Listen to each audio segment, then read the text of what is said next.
우리 지난 4주간 이 욥이라는 한 사람의 삶을 통해서 인생의 가장 깊은 모순과 역설 그리고 고통의 골짜기를 함께 걸어왔죠.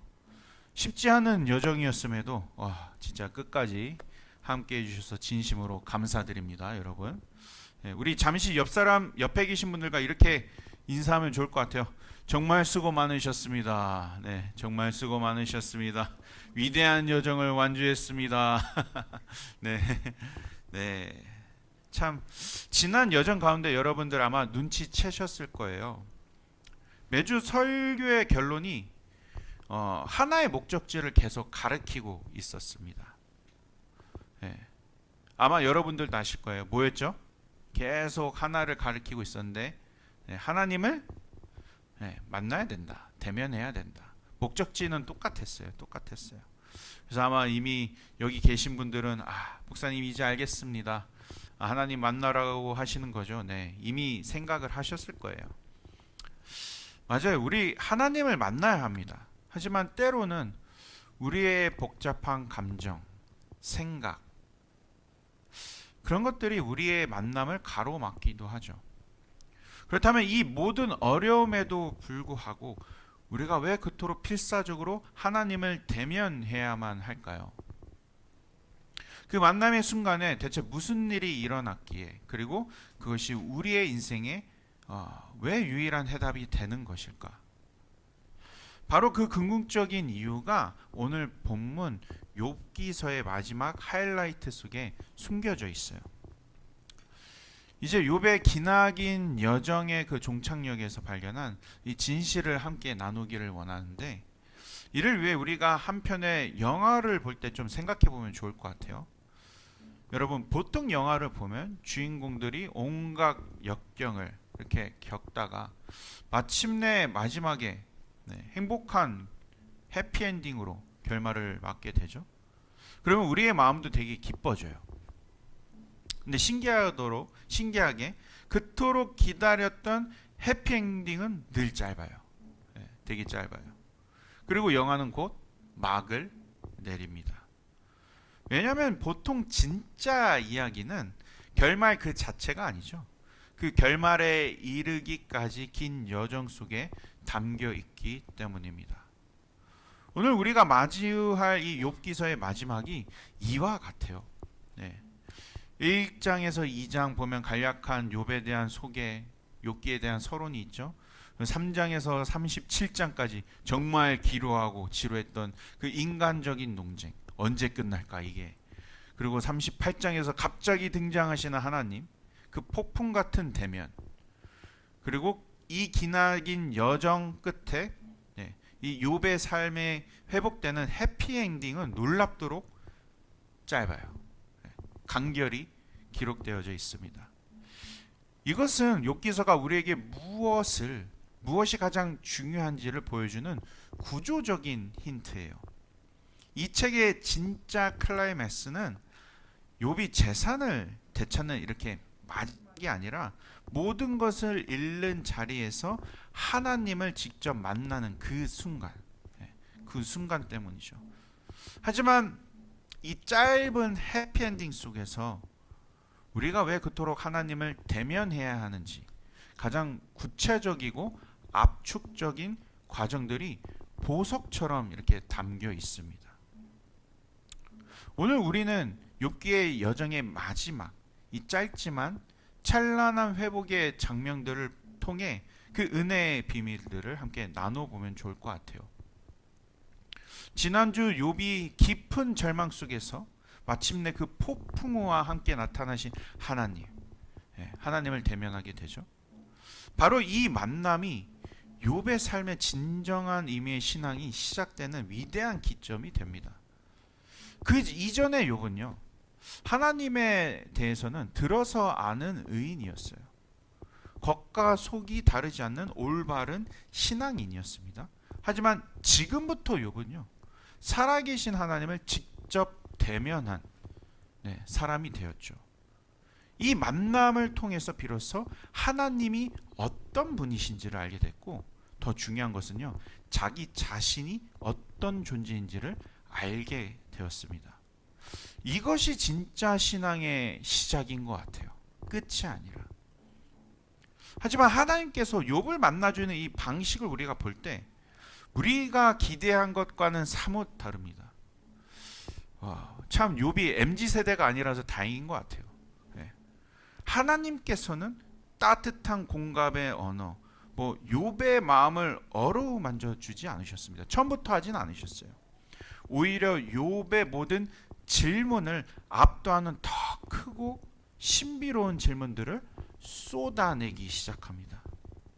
38장에서 41장까지 읽으면 아마 우리 엄청 잠 잘 올 거예요. 막 진짜로 말도 안 되는 이 내용들이 막 펼쳐지는데, 왜 고통받는 한 인간에게 왜 나를 공감해 주지 않고 이런 이해할 수 없는 질문들만 쏟아내시는가? 하나님이 질문만 쏟아내세요. 질문만. 회의감을 느끼게 할 수도 있습니다. 그러나 이것이 바로 하나님의 지혜예요. 하나님의 지혜. 하나님은 욥의 고통의 이유를 설명해 주는 대신 그 모든 것을 주관하시는 하나님 자신이 어떤 분이신지를 보여주고 계신 겁니다. 욥의 관점 자체를 뿌리부터 바꾸고 계신 것이죠. 하나님께서는 계속해서 욥이 대답할 수 없는 질문들을 던지시는데, 혹시 PPT가 준비되었으면 욥 39장 26절, 제가 두 본문을 가져왔어요. 우리 다 같이 한번 욥 39장 26절 한번 보실까요? 그에 보면 이런 질문이 있어요. 내가 남쪽으로 날아가는 것이 내 지혜 때문이냐? 이런 질문 들으면 어떨 것 같아요?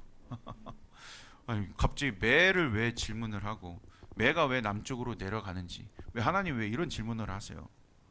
동시에 욥기 41장 1절에도 정말 어처구니 없는 질문들을 우리에게 쏟아내십니다.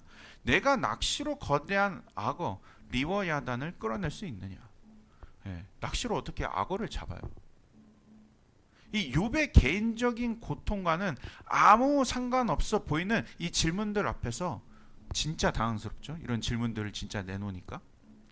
하지만 이 질문들을 우리가 관계 속에서 나누는 이 대화의 깊이라는 관점, 대화의 깊이라는 관점에서 바라보게 된다면 좀 다르게 느껴질 수도 있습니다. 한번 생각해 봅시다, 여러분. 우리 삶 속에서 가장 심오하고 어려운 질문들, 나의 삶 속의 질문들, 개인적으로 누구나 다 갖고 있잖아요. 아무에게나 털어놓나요? 털어놓지 않죠. 오직 내가 깊이 신뢰하고 사랑하는 사람에게만 나의 가장 깊은 고민을 나누게 됩니다. 바로 그 나눔을 통해 관계는 어떻게 됩니까? 더 돈독해지죠. 돈독해져요. 질문을 통해서. 하나님께서 지금 욥에게 하고 계신 방법이 바로 이런 방법입니다. 이 우주적인 질문들은요, 욥을 시험하기 위한 퀴즈가 절대 아니에요. 이것은 창조주께서 한 연약한 피조물을 그분의 가장 깊은 섭리의 방식과 신비 속으로 초대하시는 깊은 신뢰를 보장한 대화의 시작입니다. 하나님께서는 지금 피조물인 욥에게 세상을 다스리시는 그분의 진심을 나누고 계시는 거예요. 하나님께서는 철저히 그분의 입장에서 말씀하신 이유는 욥을 소외시키기 위함이 아니죠. 오히려 한날의 피조물인 창조주의 그 엄장한 세계를 함께 바라보는 대화의 상대로 존중하고 높여주고 계신 겁니다. 감히 창조주와 피조물이 같은 선상에서 창조주의 깊은 질문을 듣고 있는 거예요. 가장 깊은 차원의 관계를 맺음을 보고 있는 것입니다. 그리고 하나님과 이 진심 어린 대화를 통하여서 욥은 마침내 그 모든 것을 따뜻하게 받아들이게 돼요. 여러분들도 성경책을 읽다가 이런 대화가 있었으면 좋겠어요. 물론 하나님이 순간순간 넣어주시는 대화들이 있을 거예요. 그 대화를 통해서 하나님이 왜 이런 마음을 주실까? 왜 이런 질문을 주실까? 우리가 묵상하다 보면 그런 것들이 머릿속으로 떠오르잖아요. 근데 그런 질문들은 단순히 그냥 떠오르는 게 아니에요. 하나님이 여러분들과 관계 맺고자 하는 초대입니다. 초대.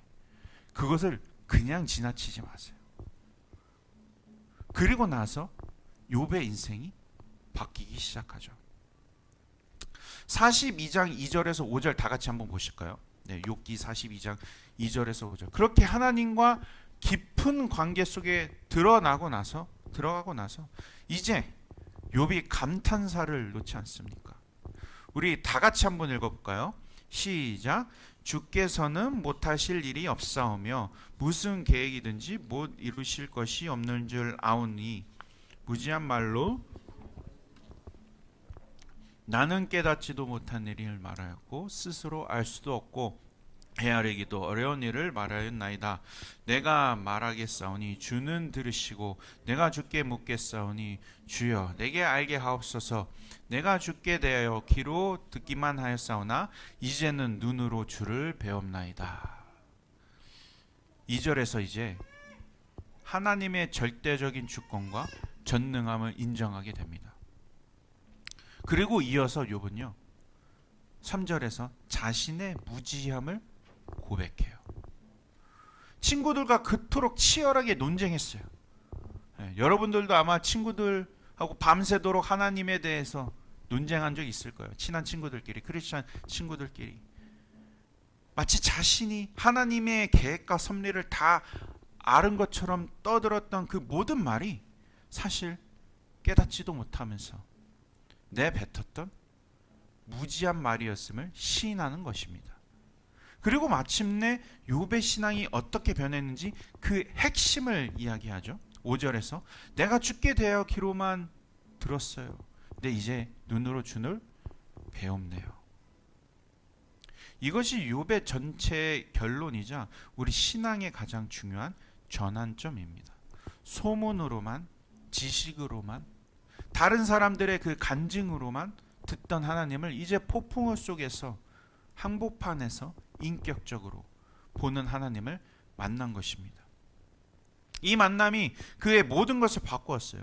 근데 하나님을 직접 보고 나니까 이전과는 전혀 다른 기도의 자세가 나오기 시작하는데요. 그 답이 4절에 나와 있습니다. 4절. 근데 이 4절을 이렇게 보게 되면 우리나라 번역본을 보게 되면 마치 이런 것 같아요. 아직도 욥이 하나님 내 이야기 먼저 들어주세요. 이런 의미로 시작되는 것 같아요. 하지만 원어로서는 이렇게 시작됩니다. 쉐마, 쉐마. 혹시 쉐마라는 말 들어보셨나요? 쉐마? 이스라엘 백성들을 처음 부르셨을 때 사용한 하나님의 단어입니다. 오 들으라 이스라엘이요. 하나님이 우리에게 말씀하실 때 너는 들으라, 너는 들으라. 따뜻한 의미의 음성을 말할 때 쓰여지는 단어이죠. 그리고 이어지는 말은 들으라, 내가 너에게 말하겠다. 그리고 너에게 질문하겠다. 너는 내게 응답하라. 이렇게 말씀하여 주세요. 다시 말하자면 4절의 의미는 이런 것입니다. 하나님 말씀해 주세요. 제가 듣겠습니다. 하나님 물으시면 제가 응답하겠습니다. 라고 고백하고 있는 거예요. 삶의 주도권이 나에게서 하나님께로 완전히 넘어간 것입니다. 이것은 내 뜻이 아닌 하나님의 뜻이 먼저입니다라는 위대한 신앙 고백이에요. 여러분, 이 위대한 고백이야말로 살아계신 하나님을 인격적으로 만난 모든 사람들의 삶에 나타나는 공통된 고백인 줄 믿습니다. 그리고 욥이 이 신앙 고백 속에서요, 더 이상 고통 속에 머무는 것이 아니라 마침내 아름다운 회복의 여정이 시작되게 되죠. 여기서 우리는 아주 중요한 영적 원리를 발견하게 됩니다. 하나님과의 관계가 회복될 때 비로소 어디도 회복될까요? 우리의 삶의 모든 영역도 회복이 돼요. 진정한 회복이 와요. 되게 아이러니하죠? 오늘 본문이 바로 그 첫걸음을 우리에게 보여주고 있는 거예요. 그렇다면 욥에게 가장 먼저 회복된 것은 무엇이었을까요? 재산이었을까요? 건강이었을까요? 아닙니다. 하나님께서는 그보다 더 중요한 것을 먼저 회복시키셨어요. 바로 욥의 명예와 관계를 회복시키세요. 오늘 본문 7절에서 8절이 그 내용이에요. 여호와께서 욥에게 이 말씀을 하신 후에 그 친구들 다 있는 앞에서 얘기하잖아요. 마지막에 너희들이 떠들었던 말, 욥에게 했던 말 다 틀렸어. 다 틀렸어. 그런데 너희들이 지금부터 이런저런 이야기 했지? 내가 그걸 만회할 기회를 줄게. 너희들이 8절에 수소 7과 순양 7을 가지고 내 욥에게 가서, 이게 무슨 뜻이에요? 지금 욥을 뭘로 만들고 있어요? 제사장으로 만들고 있는 거예요. 욥 중심으로 해서 번제를 드리라. 번제를 드리라. 그러면 내가 너희들 이때까지 했던 거 우매한 만큼, 너희가 나에게 있어서 떠들어댔던 거 다 틀렸으니까 우매한 만큼 너에게 갚지 아니하리라. 그러니까 다 용서해 주겠다라는 거죠. 하나님께서는 친히 욥의 변호인이 되십니다. 이제서야 욥이 그토록 갈망했었던 기도를 들어주시는 거예요. 변호인이 되어주셔서 너희가 나에게 말한 거 다 틀렸고 내 욥 용이 말한 것이 옳았다. 이 한마디는 길고 긴 논쟁 속에서 욥이 홀로 지켜왔던 믿음과 가치관이 결코 틀리지 않았음을 하나님께서 친히 인정해 주시는 가장 영광스러운 칭찬이었습니다. 하지만 욥의 회복은 여기서 그치지 않아요. 더 놀라운 사실은 하나님께서 친구들에게 용서받을 수 있는 유일한 길을 제시하신데, 아까 욥에게 가서 제사 드리는 거. 죄인으로 취급받던 욥이 제사장이 돼서 그 친구들의 모든 것을 회복시켜 주는 거죠. 그 깨어진 관계를 다시 회복시키려는 이 하나님의 놀라운 은혜였습니다. 그 결과 9절에서요. 하나님은 기쁜 마음으로 온전한 예배를 받으십니다. 사랑하는 여러분, 혹시 이번 수련회를 통해서, 예배를 통해서 하나님과의 관계가 회복되는 걸 경험하신 분 계신가요? 네. 그렇다면 이제 여러분들의 다른 삶의 영역에서도 놀라운 회복이 순차적으로 나타날 거예요. 하나님께서 욥의 명예와 관계를 회복시킨 후에 또 무엇을 회복시키셨을까요? 여기서 끝났으면 괜찮은데 계속 이어지고 있어요. 우리 11절을 다 같이 한번 읽어보도록 하겠습니다. 다 같이 읽겠습니다. 시작. 예, 그 모든 형제와 자매 이전에 알던 이들이 다 와서 그의 집에서 그와 함께 음식을 먹고 여호와께서 그에게 내리신 모든 재앙에 대하여 그를 위하여 슬퍼하며 위로하고 각각 계시태 하나씩과 금고리 하나씩을 주었더라. 이제 하나님께서 욥의 명예를 회복시켜 주시자 그 다음에 놀라운 일이 벌어집니다. 욥을 떠났던 사람들, 그 삶의 사람들의 그 공동체가 다시 직접 돌아오기 시작했어요. 이전에는 욥을 진심으로 왜곡하고 고립시켰던 그 이웃들이요, 이제는 자기 발로 찾아왔어요. 그리고 더 이상 그 욥의 고난의 원인을 분석하거나 판단하지 않았습니다. 성경은 그들이 슬퍼하며 위로했다고 기록합니다. 분석이 넘친 자리에 비로소 진정한 공감과 위로가 시작이 된 거죠. 그들은 함께 음식을 나누고, 이 음식을 나누다는 의미는 깊은 교제의 의미죠. 그리고 캐시타라는 돈, 이게 얼마인지는 몰라요. 지금까지. 적은 돈은 아니었을 것 같아요. 근데 금만 해도 엄청 비싼 거잖아요. 금고리를 선물로 줍니다. 이거는 단순한 구제가 아니었어요. 그냥 다시 우리와 함께하는 소중한 공동체의 구성원입니다 라는 그 선포였어요. 관계 회복의 가장 따뜻하고 분명한 상징이었습니다. 오해와 정죄의 현장이 깊은 위로와 환대의 현장으로 변화된 것이죠. 그래서 우리는 관계 회복의 중요한 영적 원리를 발견합니다. 여러분 혹시 주변 사람들과 그러면 안 되지만 내 의도와 다르게 관계가 복잡하게 꼬여 있습니까? 오늘 말씀은 그 얽힌 실타래를 사람에게서 풀려고 하기 전에 먼저 하나님과의 관계를 풀어라 라고 이야기하고 있어요. 점검해봐라. 내가 먼저 하나님 관계에서 바로 설 때 하나님께서는 때로 기적처럼 그 꼬인 은혜들을 한순간에 풀어주십니다. 혹은 설령 상황이 금방 변하지 않더라도 욥과 같이 그 모든 관계의 어려움을 넉넉히 버텨낼 힘과 인내를 우리에게 부어주세요. 그러니까 우리 청년회 때 뭐 친구, 가족, 공동체 그 관계 때문에 너무 힘들어할 필요도 없어요, 여러분.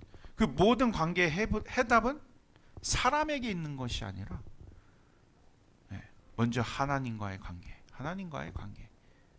하나님 관계로 나아가는 데 있음을 오늘 본문이 친히 보여주고 있습니다. 하나님께서 욥의 명예와 관계를 회복시킨 이후에 또 무엇을 회복시키셨을까요? 또 있습니다. 12절 우리 다 같이 읽어볼까요? 시작.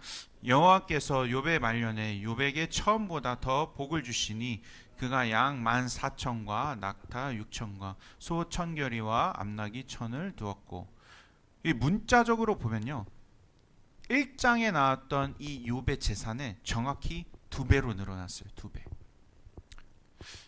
하지만 성경이 말하는 이 갑절, 보통 2배를 갑절이라고 하잖아요. 이 갑절의 복은 10절에도 나와 있어요. 갑절이라고. 단순히 산술적인 의미를 넘어섭니다. 이것은 인생의 그 역설이라는 공식이라는 거예요. 뭐 단순히 수학처럼 3 곱하기 2는 6이다 이런 이야기를 하는 게 아닙니다. 우리 삶의 역설, 모순으로 가득 찬 삶의 이야기에, 성경 속의 이야기에서 2배, 갑절의 의미는요 회복의 의미입니다. 회복. 하나님께서 욥을 다시 그분의 특별한 사랑하는 아들로 세우시고 모든 것을 완전하게 치유시키시고 회복시켰다는 가장 명예로운 선포입니다. 당시 유목민족이었던 욥에게 이 가축이 2배로 늘어났다는 것은 또 우리가 볼 때 단순히 재산이 2배 불어났다, 이것의 이상의 의미였습니다. 가축은요 뭐였죠? 욥의 그의 생업이자 삶의 터전이었어요. 그 자체였어요. 이러한 회복은요 오늘날 우리의 언어로 표현하자면 뭘까요? 우리의 직장으로 볼 수 있죠. 직장. 하나님과의 관계가 회복되고 나니까 하나님의 비즈니스가, 나의 비즈니스가 다시 번창하고 나의 학업에 있어서 풀리고 나의 커리어가 이전보다 더 견고하게 세워졌음을 의미하는 거죠. 저는 이 회복의 진리가 어쩌면 우리 청년들에게 가장 큰 위로와 소망이 되어줄 거라고 믿어요. 무엇을 해야 될지 모르겠다. 어디로 가야 될지 모르겠다. 젊음이라는 시간 속에서 하고 싶은 거 많지만 그 불확실한 미래 앞에서 수많은 질문을 떠안고 가는 거 압니다. 그런데 오늘 욥의 이야기는 우리에게 말해줘요. 우리의 첫 번째 과제는 완벽한 직업을 갖는 것이 아니라 먼저 완전하신 하나님과의 관계를 먼저 회복하는 것. 내 삶의 매뉴얼을 들고 계신 분, 내 인생의 모든 길과 방향을 이미 알고 설계하신 그 하나님을 먼저 찾고 물어보는 것. 아마 이미 직장의 길을 걷고 계신 분들도 여기 많죠. 많은 걸로 알고 있어요. 단순히 2배의 성공을 향해서 달려가는 것이 아니라 하나님 안에서 내 삶의 방향성이 바로 세워져 있을 때 그분께서 부어주실 갑절의 은혜, 그 은혜를 바라보며 나아가세요. 여러분들의 직업이 돈을 버는 수단을 넘어서 하나님의 특별한 사랑, 회복을 경험하는 복의 통로가 되기를 간절히 바랍니다. 그리고 이 복 가운데 하나님이 일하시는 그 아름다운 순서를 보게 되죠. 하나님께서는 욥의 재산을 채워주지 않으셨습니다. 가장 먼저 명예, 그 다음에 관계 회복시키셨고, 공동체 회복시키셨고, 삶의 터전을 회복시키셨고, 그리고 마지막으로 욥이 회복된 게 뭐죠? 네, 바로 가정의 회복이었습니다. 가정의 회복. 13절부터 15절입니다. 네, 이렇게 읽어보게 되면 또 아들 7과 딸 3을 두었으며 그가 첫째 딸은 여미마라 이름을 하였고 둘째 딸은 그시아라 이름을 하였고 셋째 딸은 게렘 한북이라 이름을 하였으니 모든 땅에서 욥의 아들처럼 아리따운 여자가 없었더라. 그들의 아버지가 그들에게 그들의 오라비처럼 기업을 주었더라. 예, 보면 하나님께서 욥에게 이전과 똑같은 이 수의 자녀를 허락하십니다. 가정이 회복됐어요. 가정이. 예. 여기서 우리는 놀라운 점을 발견하게 됩니다. 예. 욥이 딸들에게도 아들들과 똑같은 유산을 나누셨어요. 예. 당시 문화에서는 굉장히 파격적이었습니다. 보통 남성들에게만 유산을 물려줬거든요. 이 회복은요, 단순히 이전 상태로 돌아간 것이 아님을 보여줘요. 하나님의 주권을 깊이 만난 그의 마음이 이제는 세상의 관습을 따라 사는 가정이 아니라 오직 하나님이 원하시는 공의롭고 은혜로운 사랑의 가정으로 변화되었음을, 이 아름다운 흔적을 우리는 알 수가 있습니다. 여러분, 이 회복의 순서가 참 중요해요. 하나님 관계가 회복되지 않은 상태에서 가정을 세우는 것은 정말 모래 위에 집을 짓는 것과 같습니다. 겉은 화려해 보일 수도 있어요. 근데 인생의 비바람이 샥 지나가잖아요. 그때 나타나요. 그때 나타나요. 속절없이 무너져요. 혹시 아직 교제하는 짝이 없는 청년들이 계시다면 지금이야말로 인생의 가장 중요한 기초 공사를 할 때요. 기초 공사. 조급해하지 마세요, 여러분. 조급해. 지금 이리저리 들러보고 있는데 응원의 메시지를 주고 있는 줄 압니다. 네, 여러분 조급해하지 마세요. 진짜 조급해하지 마세요. 하나님과의 관계를 먼저 딱 세워 나갈 때요, 여러분. 하나님의 사람을 알아봐요. 네. 이미 가정을 이루었거나 관계 속에 있는 분들도 마찬가지입니다. 이 가정을 이루다 보면요, 그 안에 관계에 대한 다툼과 상처가 있을 때가 있어요. 네. 우리의 모난 성품이 있습니다. 하지만 그 깨어진 관계 어디에서부터 회복이 되어야 될까요? 네. 바로 하나님과의 관계 안에서 모난 부분이 다듬어질 때 비로소 우리의 가정은 흔들리지 않는 반석에 서게 됩니다. 네. 인생의 말년이, 욥의 인생의 말년이 진정으로 형통할 수 있었던 이유는 다른 무엇보다도 그의 가장 첫 번째 주소인 가정이 회복되었기 때문에. 그리고 그 모든 회복의 시작은 폭풍 속에서 하나님을 직접 대면했던 바로 그 순간이었습니다. 저는 정말 여러분 모두 바랍니다. 모두 바라요. 어떻게 보면 제가 욥기서를 선택한 이유는 오늘을 위해서 있을 수도 있어요. 정말 하나님과의 깊은 만남을 통해 회복이 되고요.